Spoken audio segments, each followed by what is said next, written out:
Per realizzarla si sono messe insieme le due associazioni padovane che raccolgono famiglie e persone con sindrome di Down, Down Dadi e la Fondazione Baccichetti, in collaborazione con Università e Comune, si sono date appuntamento per una giornata di studio e confronto, salute e qualità di vita per le persone con sindrome di Down, il 17 marzo nell'auditorium dell'Orto Botanico di Padova. Ogni anno sono 40 i bambini che nascono in Veneto con la trisomia 21, persone speciali, spiega Renata Trevisan, mamma di Giulia, che di anni ne ha 35 e fa spesso incontri nelle scuole per raccontare la sua vita.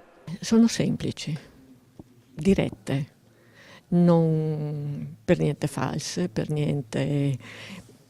Con questo voglio dire che invece il mondo che ci circonda spesso non è così facile da capire e hanno quella gioia di vivere che è semplice.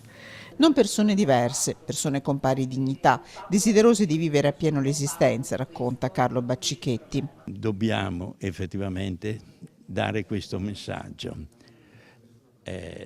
Tutti sono uguali, anche il Down. Il tema della giornata mondiale, che cadrà il 21 di marzo, è proprio questo: cosa possono dare le persone con sindrome di Down al mondo. Come vedete si è invertito, non siamo più gli altri che danno un aiuto alle persone con sindrome di Down, abbiamo le persone con sindrome di Down che possono dare un aiuto al mondo, alla società. Un appuntamento che arriva a ridosso del 21 marzo, giornata mondiale delle persone con sindrome di Down.